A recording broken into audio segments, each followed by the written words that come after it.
Just the story of a bro and his best buddy? Not quite. A little bit more going on than that. Welcome to Strip Cover Look. Where we actually, almost just that. It's close. So I thought to say that right before we started. It's closer to that than not, maybe. Maybe I should have started this some other way, and we'll get to that in the lit crit portion of this thing. But welcome to Strip Cover Look, where we squeeze the bigger picture out of literature. I'm Adrian Ford, and we're here for another short story discussion, the latest in a short story by short story read along of Ernest Hemingway, the Finca Vigia edition. This is a video which will appear in two separate playlists.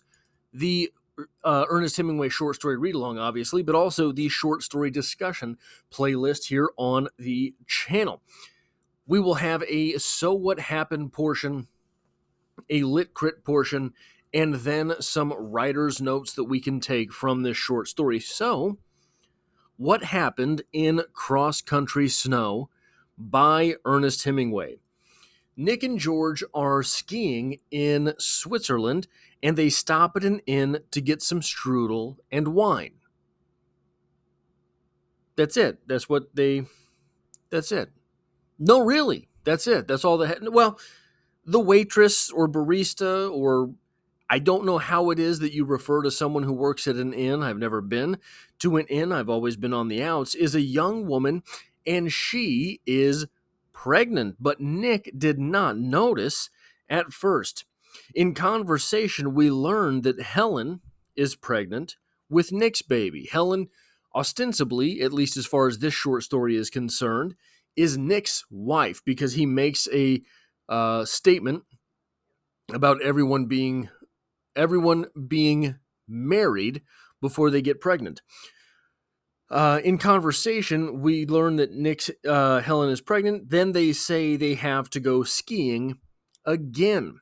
They want to go skiing some more. And Nick will have to go back to the States, and George has to go back to college. But definitely, they should go skiing again. Do you promise? It doesn't do any good to promise. That's kind of the gist of this short story. So lit crit. There's basically just one thing that I can really find to take from this short story, and it's this. Our main characters here are Nick and George. Those are the real speaking characters here. Those are the characters that have any type of actual story outside of the pages. Those are the only people that we know anything about by the end of the story. But they're also people who stick out from everyone else that's even mentioned, even in passing, in one very large way.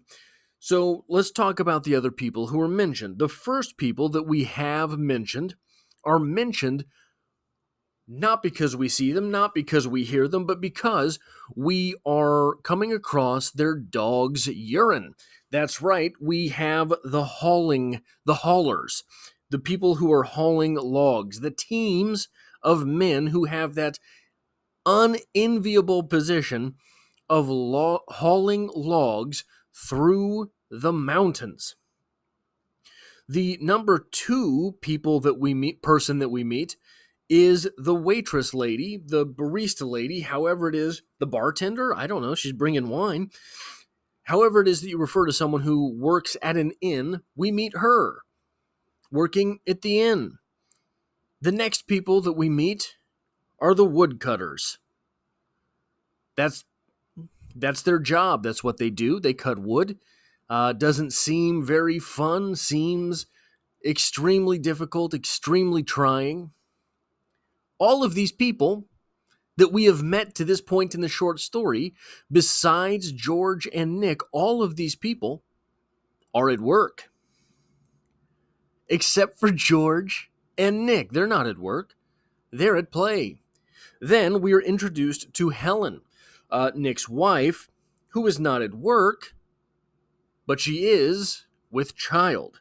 All of these people, the people that work in Helen, who is carrying a child, that is an adult thing to do. All of these people are in the adult world. All of these people understand now. Bars, right? Give me that beforehand, before what I'm about to say.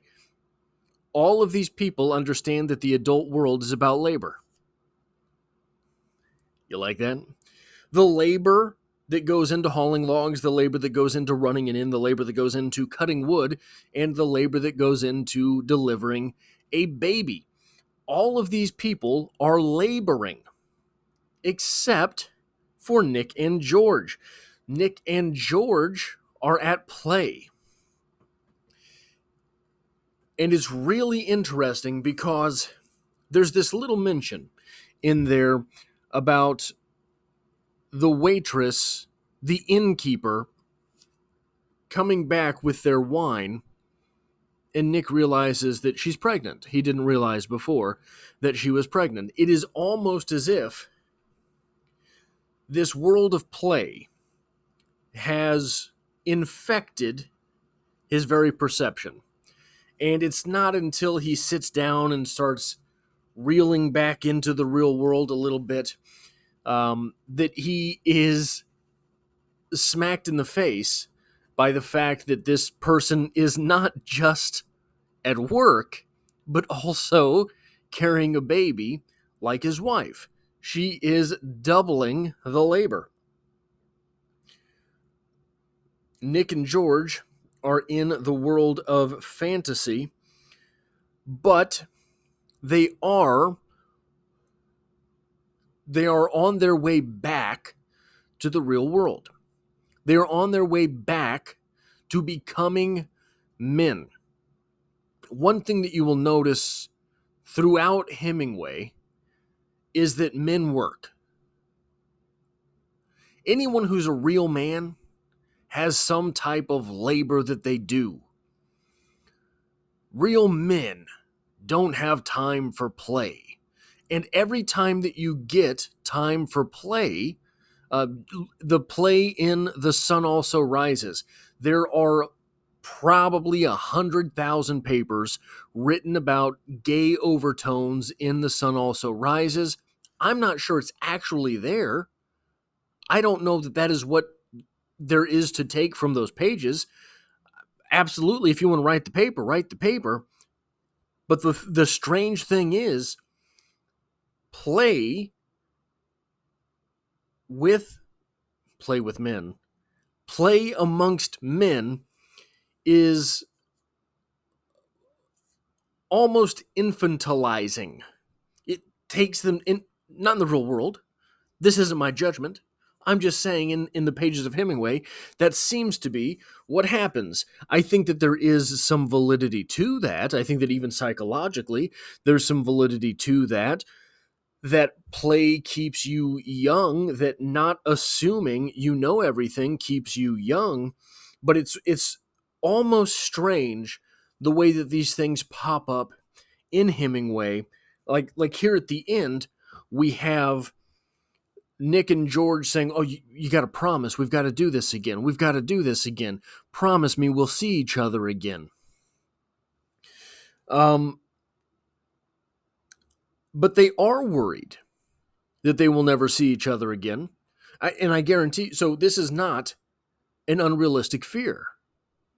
I guarantee you, you might not even remember the person, but I guarantee you that there are people in your past that you remember the last time you saw them. And the last time you saw them was some portal into a quote-unquote more mature world. The last time you saw them, you were having to become more adult. Maybe these were the last days of your living at home / high school days, and you were moving off to college, and maybe not your best friend from high school, because probably you kept in touch with them, but like that third guy, the third guy down the list, you remember the last time you saw him, Because probably in the back of both of your minds, you were kind of, what is this going to be? I don't know if I'm going to come. He's going off to college too. Are we ever going to, I mean, is this the last? And then in the transition from quote unquote college to the real world. So personally, and I don't want to make the channel about myself. This is about the literature, but this is real. I did not have the high school to college experience. I had the high school to workforce to community college to workforce to college experience. So I've had a lot of these situations where you're leaving someplace. You're moving to a new city, you're going to a new job, you are leaving school, whatever it is. This is absolutely a real thing. The question is, what are we to take from it? Hemingway almost puts these other people, these other workers in this short story like apparitions. They're nameless. They're faceless. The loggers, the ones hauling logs, we don't even see them. They're ghosts. We catch the scent of their dog's urine. Well, we see it, really, and it's explained in a really strange way. Orange and tobacco yellow. Now, maybe I'm wrong here, but as someone who has dipped in his life, I think that what Hemingway is talking about there, because tobacco's brown, I think that what Hemingway is talking about there is that when you dip and you spit, if you spit in snow, that is what turns yellow. Not the tobacco itself. I think that's what's going on there. I'm not 100% positive, but sort of a sidebar. Anyway, George knows he's going off to school. Nick knows he's going off to be a father. There is, in the back of both of these young men's mind, the idea that they're never going to see each other again. And probably they're right. They have every reason to believe they are correct. This was a world long before social media as well, right? This is a world way before people were just long distance calling each other. So these goodbyes could be much more final than they are today. I'm not 100% positive on this. I don't know the exact year that this was published. I imagine this is before a phone book was ever conceived of. So they're not wrong to be paranoid about this.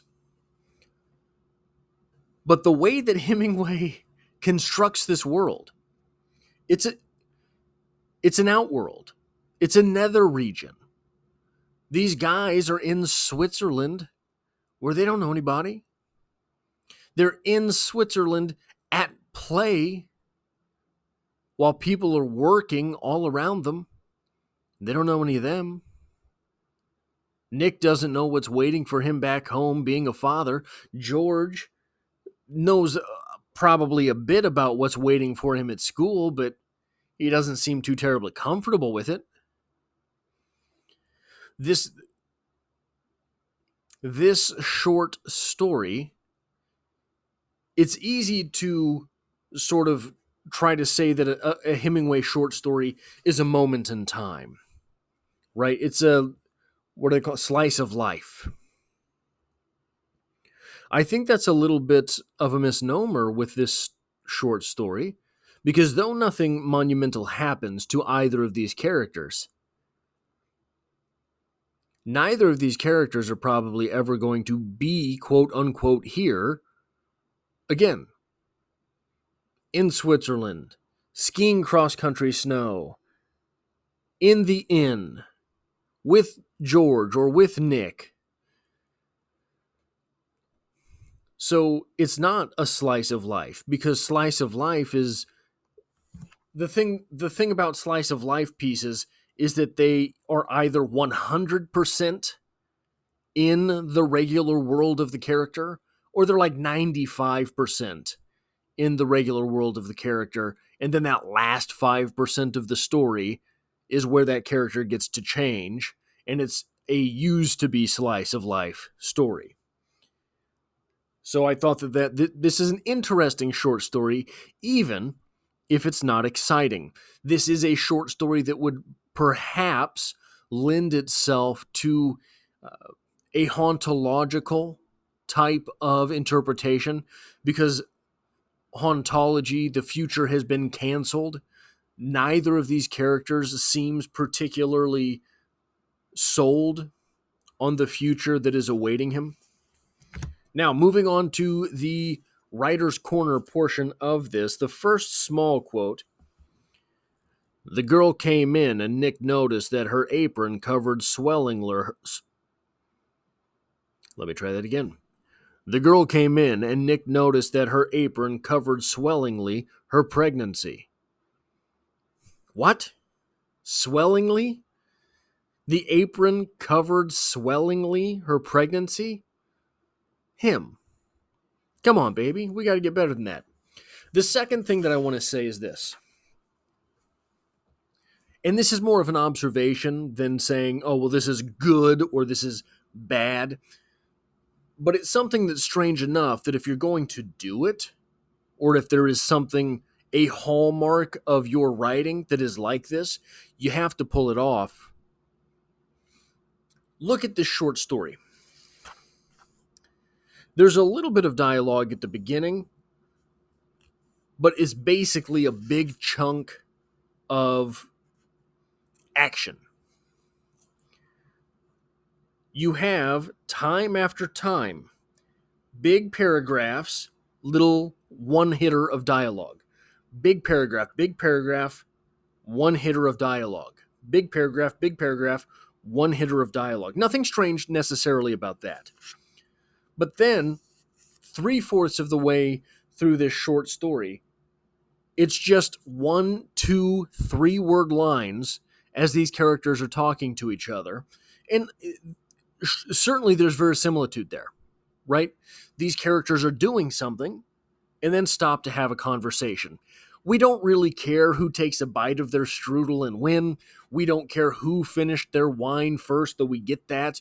We don't care if George notices the waitress checking on them to make sure they have everything they need. We don't care if the woodcutters have come in and are eyeing the boys, right? We don't care about any of that.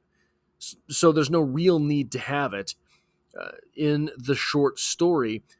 We just have the dialogue of the characters in play. But upon observation, when looking at the story, it does stick out. And it sticks out with Hemingway a lot in that fashion. It's not bad. I'm not saying that. If this is you, the one thing to know about that is that you have to make that dialogue work. Because if there's nothing going on to distract us from the fact that your characters are saying banal or cliche or unrealistic things, if there is nothing to distract us from that, Ernest Hemingway is so good with dialogue that he's able to just put that naked dialogue on the page. And we go right through it. In fact, we go through it so fast that we wonder where the short story went. But he's very good with dialogue, and very good in a fashion that has verisimilitude to it. This is not, I'm going to get myself maybe in a little bit of trouble here, it's not one of the Russian authors where all of a sudden people are drunkenly reciting philosophy, something like that.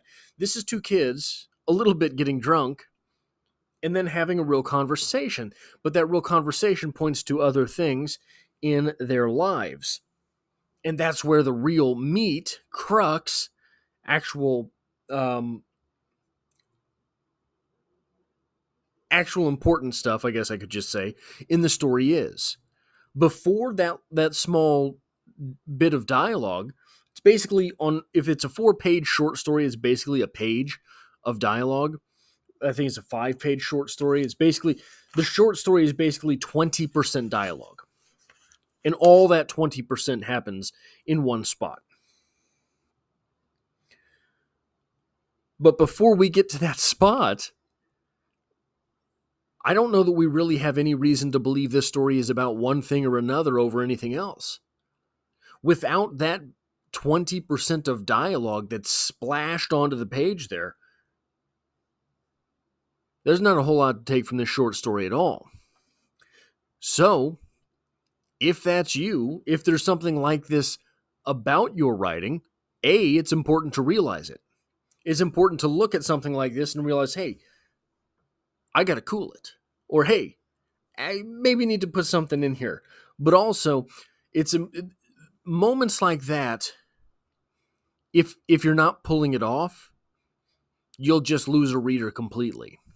That's all I have for this video, Cross Country Snow by Ernest Hemingway. If you like or appreciate what it is that I do here, hitting the like button really does help me out, as it tells YouTube to share this video with other literature lovers. If you find yourself here by chance but not design, literature is the only thing I talk about on this channel. There's poetry every Monday. And look, I hope to have you back for the next one.